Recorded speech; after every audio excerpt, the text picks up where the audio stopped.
Zat adiktif adalah obat serta bahan-bahan aktif yang apabila dikonsumsi dapat menimbulkan ketergantungan atau adiksi yang sulit dihentikan. Zat adiktif dibedakan menjadi 3 kelompok, yaitu zat adiktif narkotika, zat adiktif psikotropika, dan zat adiktif bukan narkotika dan psikotropika. Zat adiktif yang paling berbahaya apabila disalahgunakan adalah narkotika dan psikotropika. Zat adiktif jenis ini tidak hanya menimbulkan ketagihan, tetapi juga menimbulkan ketergantungan.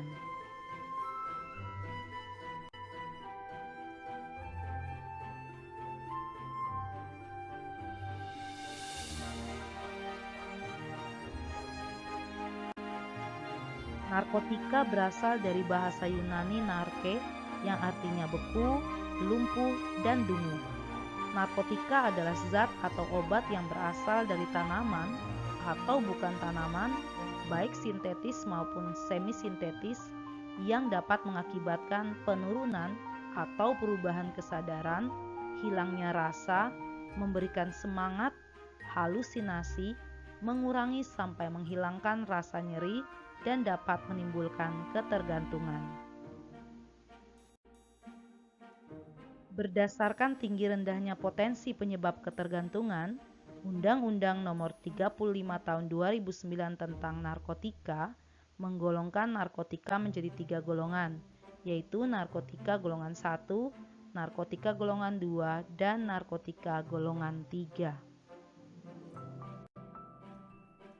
Narkotika golongan 1 adalah narkotika yang hanya dapat digunakan untuk tujuan pengembangan ilmu pengetahuan dan tidak digunakan dalam terapi serta mempunyai potensi sangat tinggi mengakibatkan ketergantungan. Jenis-jenis narkotika golongan 1 adalah tanaman Papaver somniferum, opium mentah, opium masak terdiri atas candu, cijing, cijingko, tanaman koka, daun koka, kokain mentah, kokaina, tanaman ganja, heroina, psilosina, meskalina, ekstasi, dan LSD.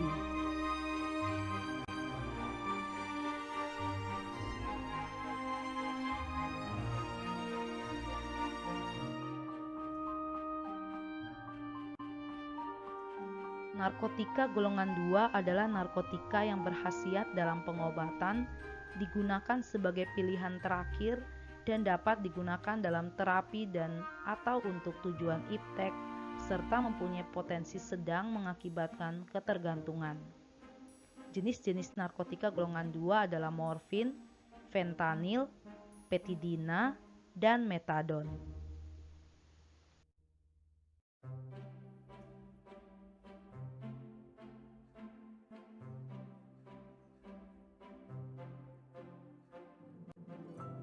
Narkotika golongan 3 adalah narkotika yang berkhasiat untuk pengobatan dan banyak digunakan dalam terapi atau tujuan iptek serta mempunyai potensi ringan dalam mengakibatkan ketergantungan.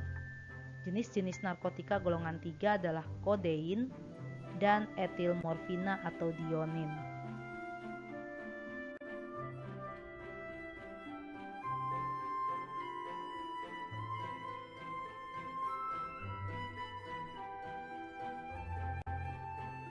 Berdasarkan cara pembuatannya, narkotika juga dibedakan menjadi 3 golongan, yaitu narkotika alami, yaitu zat adiktif yang diambil dari tumbuh-tumbuhan, narkotika semi-sintetis, narkotika alami yang diolah dan diambil zat aktifnya, serta narkotika sintetis atau narkotika palsu yang dibuat dari bahan kimia.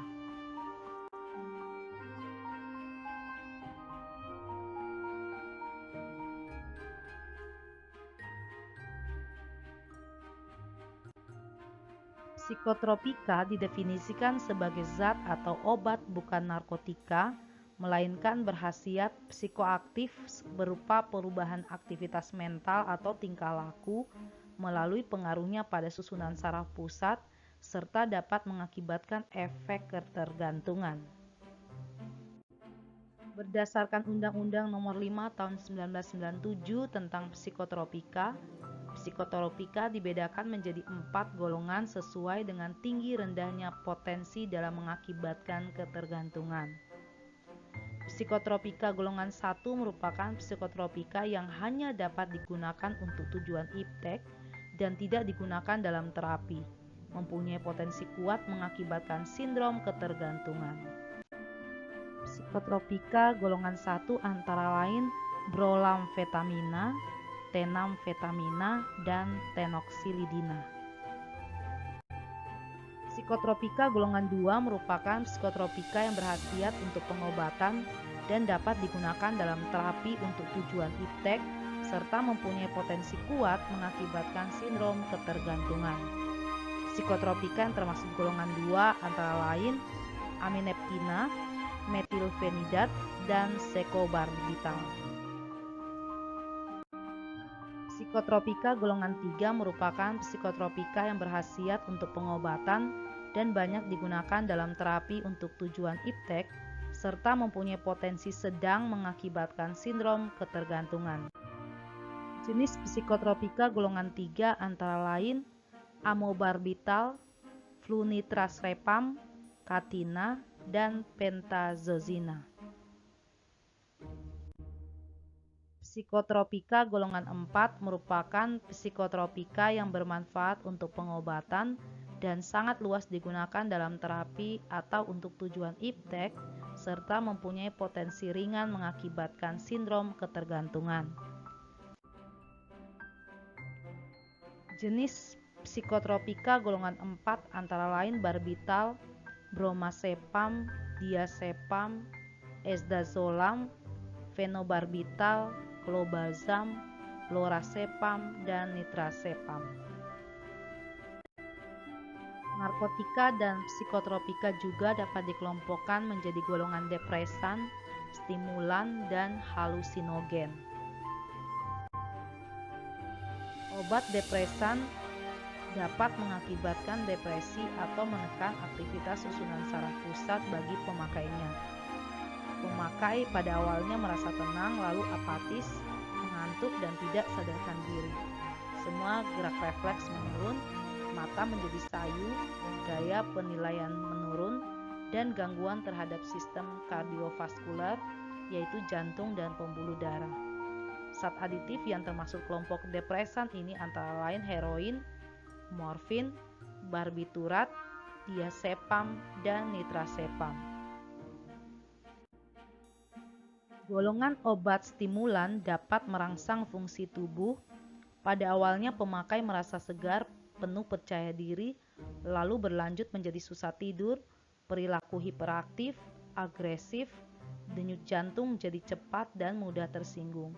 Zat adiktif yang termasuk dalam kelompok ini contohnya kokain, amfetamin, ekstasi, sabu-sabu, dan kafein. Golongan obat halusinogen mengakibatkan penyimpangan persepsi termaksud halusinasi, yaitu persepsi semu mengenai benda yang sebenarnya tidak ada, seperti mendengar suara atau melihat sesuatu tanpa ada rangsang. Zat adiktif kelompok halusinogen dimanfaatkan untuk membantu pengobatan bagi orang-orang yang mengalami gangguan kejiwaan. Pemakaian zat adiktif halusinogen akan menunjukkan ciri antara lain menjadi curiga berlebihan, mata menjadi merah, dan agresif.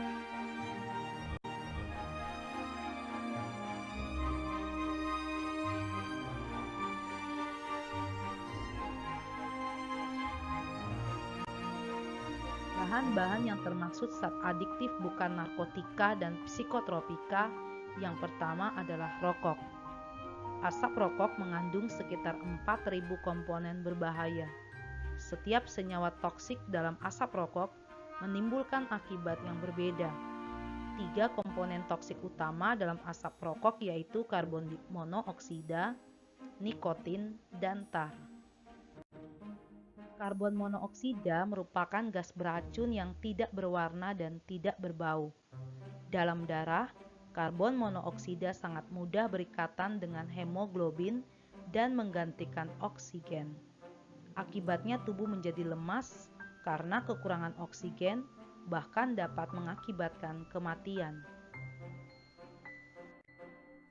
Nikotin adalah suatu alkaloid yang dapat mempengaruhi sistem saraf pusat dan merupakan racun bagi saraf. Kadar nikotin yang tinggi dapat menghambat informasi rangsang saraf sehingga mengakibatkan menurunnya aktivitas refleks tubuh. Nikotin yang keluar dalam bentuk asap rokok akan melekat pada permukaan benda dan mampu bertahan hingga berbulan-bulan. Nikotin ini dapat bereaksi dengan udara membentuk senyawa kimia yang bersifat karsinogen, mudah terhirup atau masuk ke tubuh karena melekat pada debu, sehingga sangat berbahaya terutama bagi perokok pasif anak-anak. Tar adalah zat yang mempunyai sifat karsinogen atau penyebab kanker dan mengakibatkan iritasi pada paru-paru sehingga timbul batuk. Hasil penelitian membuktikan terdapat hubungan erat antara kebiasaan merokok dan timbulnya penyakit jantung koroner. Perokok berat sering menjadi mandul atau infertil. Merokok dapat menimbulkan dampak negatif lain seperti menghambat sirkulasi oksigen dalam darah dan mengakibatkan insomnia, mengakibatkan kanker dan gangguan pernafasan seperti bronkitis, merusak jaringan otak dan hati, dan menaikkan tekanan darah.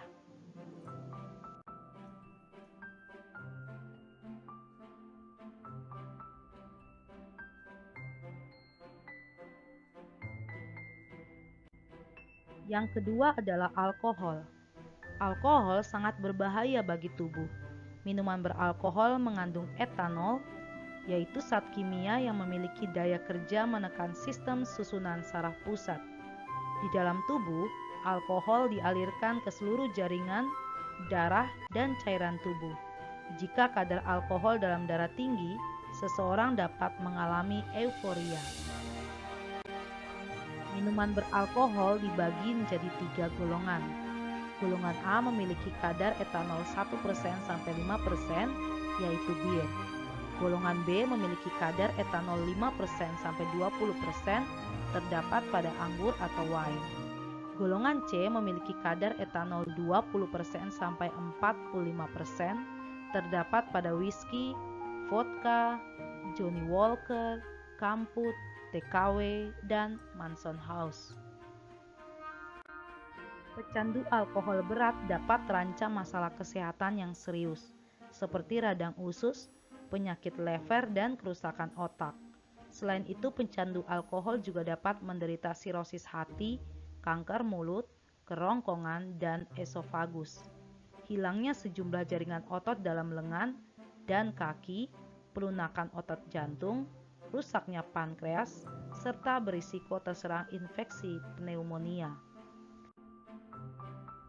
Pecandu kadang-kadang mengonsumsi alkohol dengan kombinasi obat-obatan berbahaya lainnya, sehingga efeknya menjadi berlipat ganda. Efek keracunan dari penggunaan kombinasi akan lebih buruk dan kemungkinan mengalami overdosis lebih besar.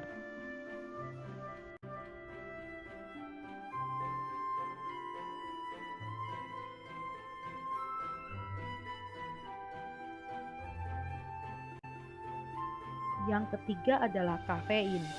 Kafein merupakan zat adiktif yang terdapat dalam kopi, daun teh, dan coklat. Kadar kafein dalam daun teh lebih besar daripada biji kopi dalam berat yang sama, sedangkan kandungan kafein dalam coklat sangat kecil. Konsumsi kafein dapat menimbulkan efek berupa timbulnya semangat dan kesiagaan.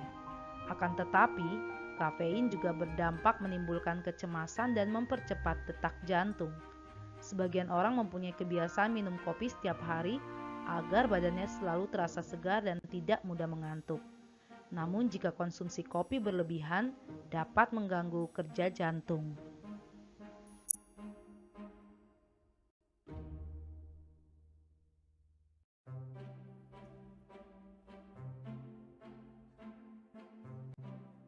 Yang keempat adalah zat inhalansia. Zat inhalansia adalah zat berwujud cair maupun padat yang mudah menguap. Jika dihirup, zat inhalansia dapat menimbulkan perasaan enak, nyaman, dan ketagihan. Contoh zat inhalansia yaitu vernis, lem yang berbau menyengat dan merangsang, pelarut atau thinner, correction pen, cat tembok, semir sepatu, bensin, hairspray, dan lem perekat serbaguna. Senyawa yang terkandung di dalam zat inhalansia dapat berupa pelarut organik seperti eter, toluena, dan aseton. Zat-zat inhalansia merupakan senyawa kimia yang berbahaya bagi tubuh apabila jika tubuh terpapar dalam waktu lama. Materi hari ini mengajarkan bahwa zat aditif dan zat adiktif berbeda. Zat aditif sengaja ditambahkan ke dalam bahan makanan dengan tujuan tertentu, sementara zat adiktif jika dikonsumsi dapat menyebabkan efek candu atau ketagihan. Materi berikutnya kita akan belajar tentang dampak negatif penyalahgunaan narkotika dan psikotropika serta pencegahannya. Sampai jumpa dan terima kasih.